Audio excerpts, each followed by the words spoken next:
Bonjour, bienvenue tout le monde. Chapitre 11, produit scalaire, partie 2. Alors oui, on a déjà vu dans la première partie, avec le produit scalaire, qu'il y avait 4 formules à apprendre et tout, mais vous inquiétez pas ici, on va utiliser uniquement la dernière formule, celle avec les coordonnées. C'est la plus facile.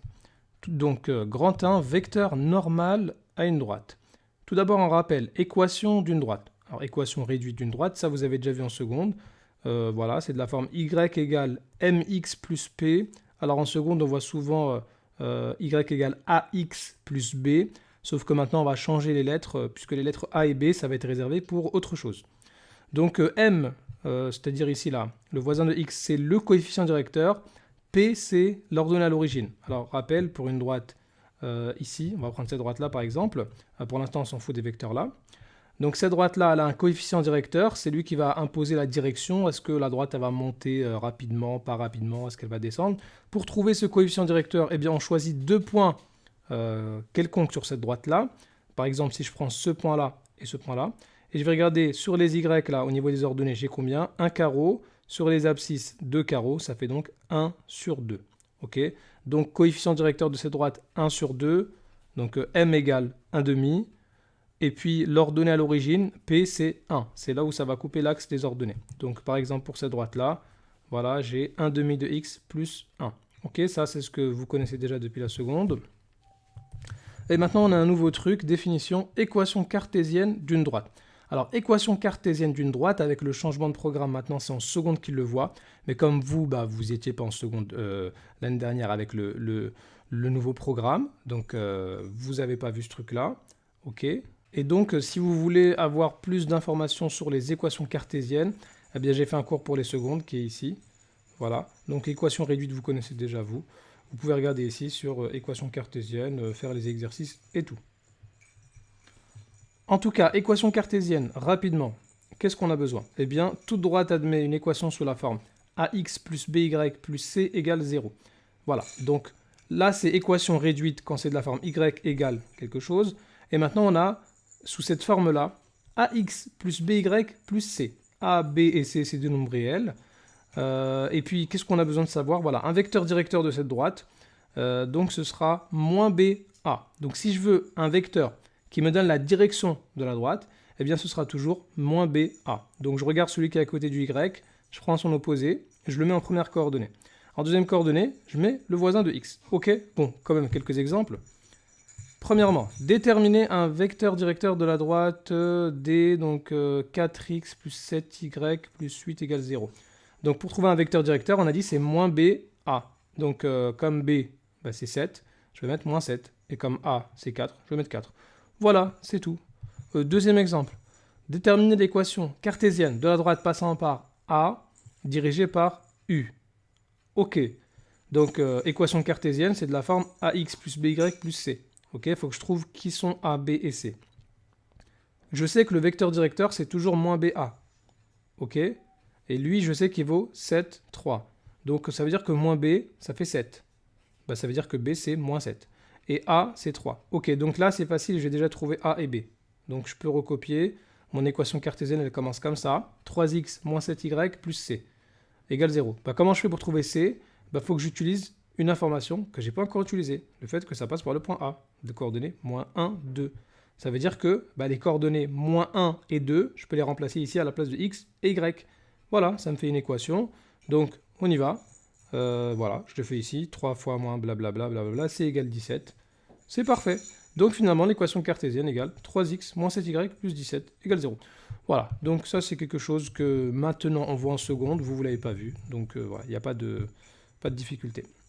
Alors, qu'est-ce qu'on regarde? Oui, voilà, un petit exemple. Vecteur directeur, ok, on sait c'est quoi. C'est un vecteur qui donne la direction. Par exemple, c'est le bleu ici.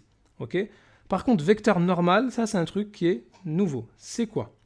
Vecteur normal, eh bien c'est un vecteur qui va être justement perpendiculaire à la droite. Voilà. Autrement dit, à chaque fois qu'on a une droite, eh bien, on va avoir deux vecteurs importants. Le vecteur qu'on va appeler U, qui donne la direction de la droite. Voilà. Alors, il y en a plein. Il y a celui-là. J'aurais pu prendre aussi celui-là. J'aurais pu prendre ici celui-là. Ok. Et puis un vecteur perpendiculaire, j'ai pris celui-là. Ok, il peut y en avoir d'autres. Donc, dans mon exemple ici, l'équation cartésienne, c'est x moins 2y plus 2 égale 0. L'équation réduite, je vous l'ai donnée ici au cas où, bon, c'est pas super important. Alors, un vecteur directeur de la droite D, c'est quoi? Bah, c'est la formule, moins BA.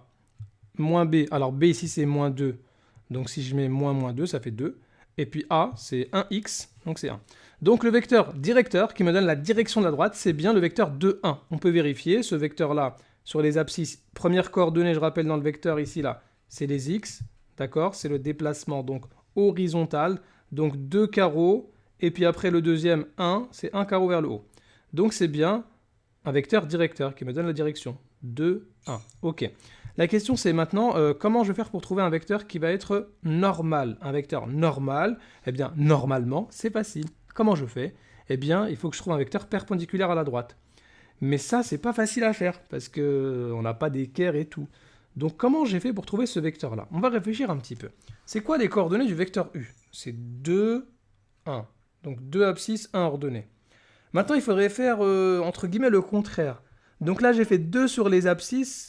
Disons que maintenant, je vais faire 2 sur les ordonnées. Ok.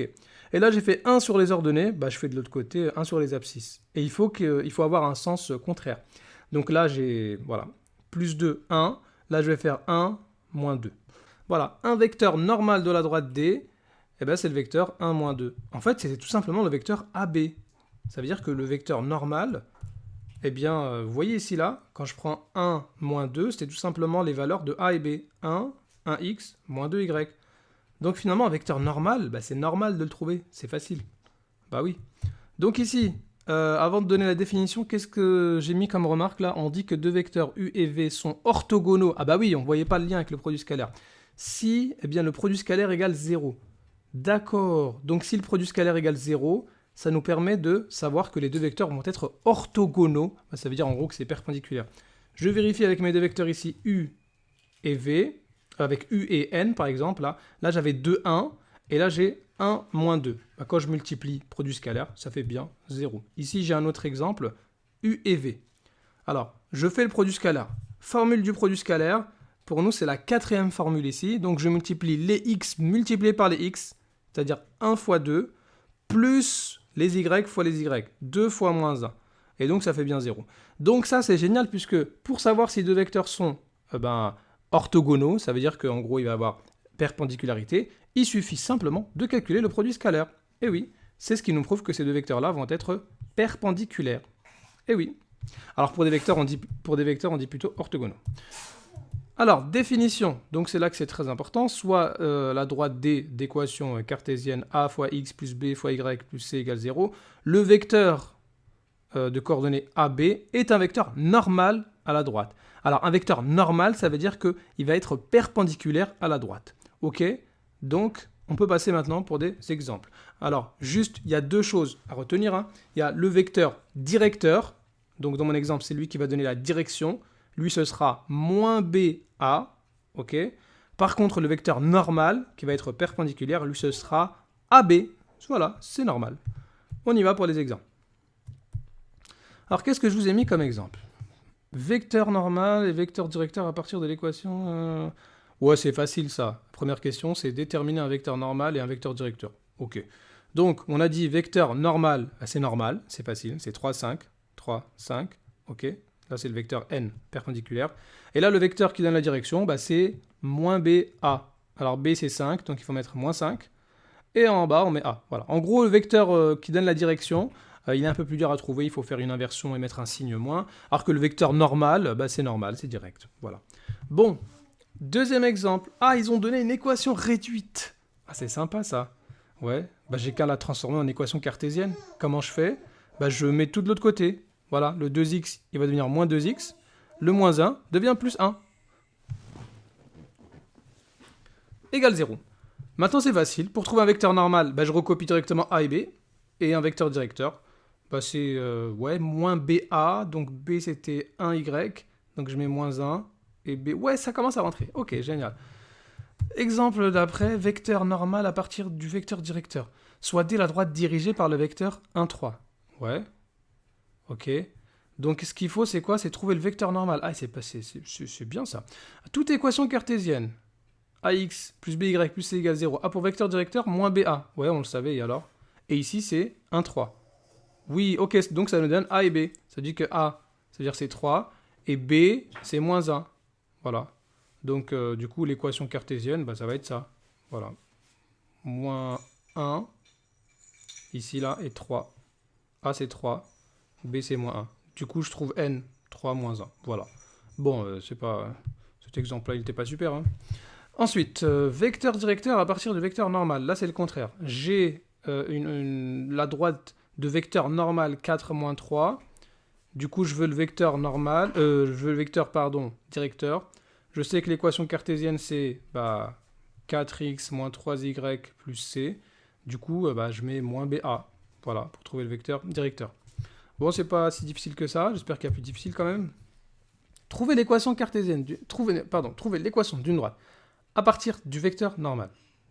Déterminer une équation de la droite D, passant par le point A, ayant pour vecteur normal 2 moins 3. Donc là, il faut que je trouve A, B et C. Déjà, je sais que l'équation cartésienne ici, c'est directement 2x moins 3y, puisque là, j'ai 2 et moins 3. Quand il y a le vecteur normal, je recopie directement A et B. Il n'y a pas d'inversion à faire. Plus C. Comment je trouve C? C'est comme tout à l'heure, je sais que ça passe par le point A. Donc voilà, blablabla, je trouve C égale 10. Ok, c'est pas difficile. Je continue. Trouver l'équation d'une droite perpendiculaire. Ah, voilà. Maintenant, ça commence les problèmes. Ben oui. Fin de l'année, il y a encore des problèmes. C'est incroyable. Trouver l'équation d'une droite perpendiculaire à une autre. Bon, on va quand même essayer. Alors, 2x plus 3y moins 5 égale 0. D'accord? Ça, c'est la droite D. Déterminer l'équation de la droite D' perpendiculaire à D et passant par A. Mais là, vraiment, D', là, c'est pas le moment de déprimer. Alors, comme D et D' sont perpendiculaires. Ouais, et alors? Elles sont perpendiculaires, ça veut dire quoi? Bah oui, ça veut dire qu'un vecteur normal de la droite D, c'est-à-dire un vecteur qui est perpendiculaire à la droite D, lui va donner la direction de la droite D', vu qu'ils sont perpendiculaires. Et oui, un vecteur normal de D est un vecteur directeur de D'. Je vous ai fait un dessin. Voilà. Ça, c'est la droite D. C'est la droite D. Cette droite D, elle a un vecteur normal, qui est celui-là, N. Et lui, forcément, il aura la même direction que la droite D', vu qu'on sait que D' et D sont perpendiculaires. Ça veut dire que le vecteur normal de D, c'est un vecteur directeur de D'. Ok, c'est bon, j'ai compris. Génial. Donc, ça veut dire que voilà, le vecteur N de D, c'est un vecteur U pour D'. Donc, un vecteur normal de D, c'est 2, 3. Ok, il est là. Donc, un vecteur directeur de D', c'est 2, 3. Ok, génial. Ainsi, la droite D' a pour équation cartésienne 3x moins 2y plus c égale 0. Ok, c'est bien ça, parce que là, c'est moins BA. Ça veut dire que 2, c'est égal à moins B. Donc, je dois mettre ici, là. Voilà, ici. Et A, c'est 3. Du coup, pour trouver C, c'est comme d'habitude, j'utilise le fait que ça passe par le point A. Voilà. Donc, c'était pas difficile. Ok. Ensuite, ça, c'est une petite remarque que je vous ai mise avant de passer aux exercices, droite parallèle et droite perpendiculaire. Alors, comment on fait pour savoir si deux droites sont parallèles ou bien si elles sont séquentes? Alors, quand deux droites ne sont pas parallèles, elles sont séquentes, mais elles peuvent être simplement séquentes ou bien peuvent être séquentes de manière perpendiculaire. Donc, c'est ce qu'on va voir ici. Donc, D et D' sont parallèles si et seulement si leurs vecteurs directeurs ou normaux sont collinaires. Ok, en gros, pour savoir si deux droites sont parallèles, il suffit de regarder si les vecteurs directeurs sont collinaires, ou les vecteurs normaux aussi. Alors, peu importe lesquels je choisis, d'accord? Mais il faut être cohérent. Soit je prends les deux vecteurs directeurs, soit je prends les deux vecteurs normaux. Ok. S'ils sont collinaires, les droites sont parallèles. Par contre, s'ils sont orthogonaux, eh bien les droites seront perpendiculaires. Ok, donc il n'y a pas de souci, c'est facile. À partir des équations cartésiennes, à partir des équations réduites... Bon, là, je vous ai mis des petits trucs, c'est pas super important. Si vous vous basez sur ça, ça marchera tout le temps. Ok, nous, c'est ce qu'on va faire. D'accord? Donc, exemple, ici. Voilà, relation entre droites. Donc, soit D et D' de droite, dirigés par les vecteurs U et U', deux vecteurs normaux, N et N'. À chaque fois, il faut me dire quelle est la relation entre les deux droites. Ok, là, j'ai les deux vecteurs. Donc, est-ce que les droites, elles vont être parallèles, ou bien perpendiculaires, ou bien simplement séquentes? Alors, vérification du parallélisme des deux droites. Comment on fait? On regarde si ces deux vecteurs-là sont collinaires. Je rappelle, pour montrer que deux vecteurs sont collinaires, il suffit de faire un produit en croix. Si la multiplication en croix, ça marche, eh bien c'est collinaire. 1 fois 12, ça fait bien 3 fois 4. Donc ça veut dire que les vecteurs sont collinaires. Si les vecteurs sont collinaires, c'est que les droites sont parallèles. Ok, deuxième exemple. Alors, donc pareil, on vérifie si c'est parallèle ou pas. Donc on fait moins 3 fois 6, bah, ça fait moins 18. 2 fois 4, ça fait 8. C'est pas pareil, ça veut dire que les vecteurs ne sont pas collinaires. Si les vecteurs ne sont pas collinaires, eh bien ça veut dire qu'ils n'ont pas la même direction. Donc les droites ne seront pas parallèles, mais séquentes. Est-ce qu'en plus d'être séquentes, elles seront perpendiculaires? Pour ça, eh bien, vérification de la perpendicularité des deux droites, il suffit de faire le produit scalaire ici. Donc je regarde, je fais moins 3 fois 4 plus 2 fois 6. Alors ça fait bien 0. Ça veut dire que les vecteurs sont orthogonaux. Donc les droites sont perpendiculaires. Ok, troisième exemple. Hop, je ne sais pas pourquoi je suis revenu en arrière. Voilà. Troisième exemple. Alors cette fois-ci, on nous donne les vecteurs normaux, mais ça ne change rien. D'accord? C'est la même chose.